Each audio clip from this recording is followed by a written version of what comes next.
บายดีมาอีกแล้วเกษตรมือใหม่มื้อนี้มาเบิ่งหม้อคอกาแฟซึ่งว่าทางค่อยเองเฮ็ดประดิษฐ์ขึ้นมาก็บ่แม่นประดิษฐ์ดอก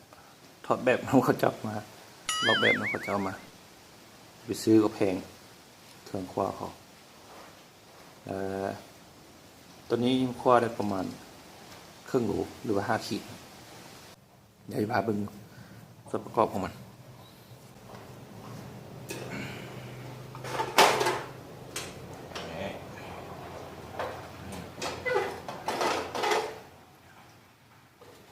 กัดน้อยกัดเตาผ้า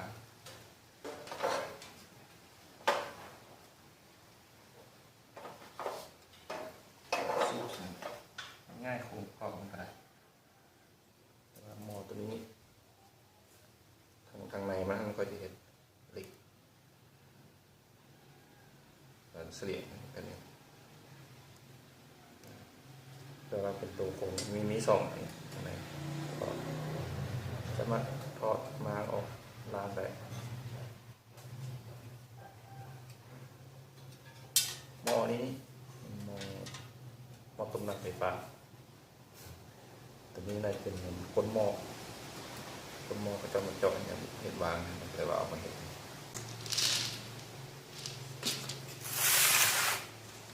กาแฟได้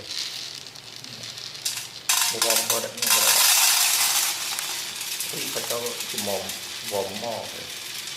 คนละนะครับวอมก็เลย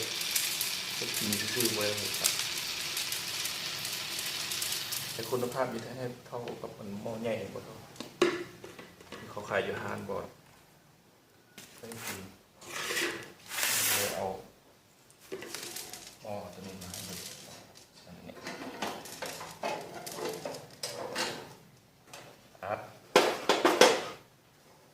ที่ว่าหม้ออัดมันแปลวไปกันไป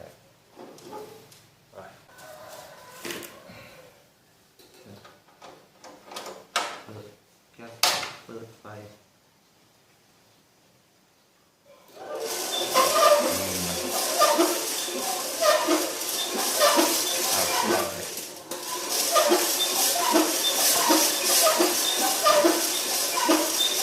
ดีเลยเลยทำให้ดัง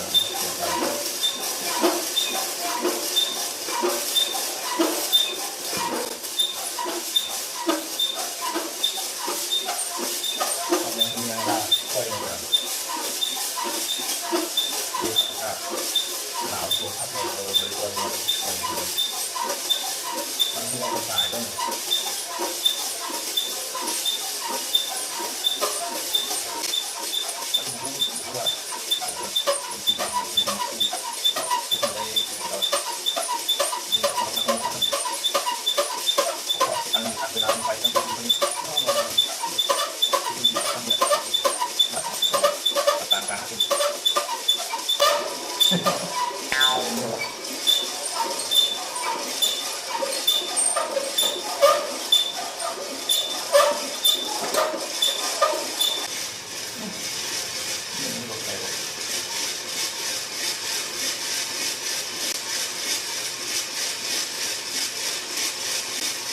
มันคือไม่ต้องเป็นตาคนออก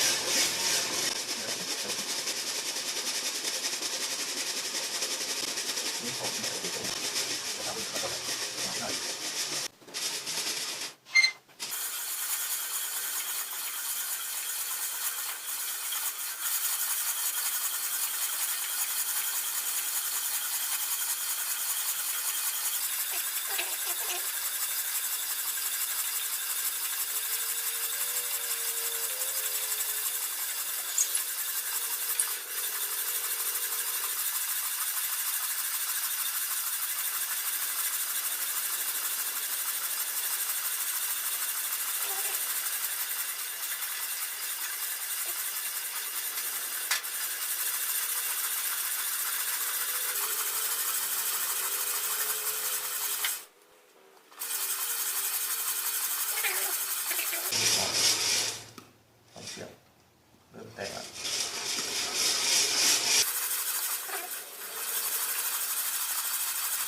ต่อไปก็ที่นี่ก็จะไปที่ไปที่ก็คือเอาละ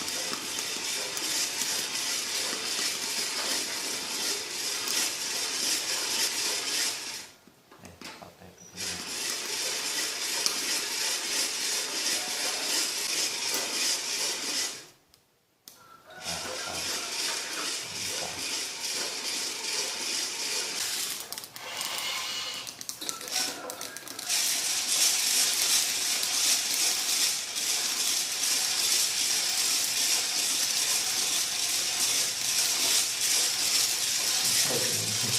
ไปแล้ว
มีมันไหมครับ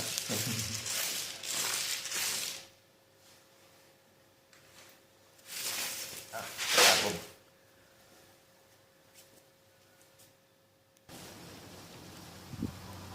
ประมาณนี้ก็ได้อยู่บ่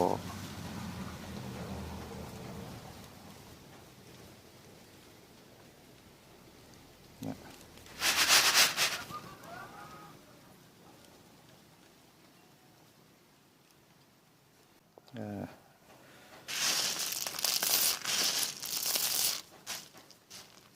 ยังคอนอยู่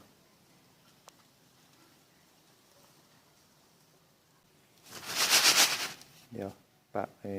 นั่นหนึ่งก่อนจะไปบด40,000ปกติคือเขาปะ2-3 มื้อเขายิงบดเพื่อให้คาร์บอนมันออกหมดเลยบุกุมันจะหอมกาแฟ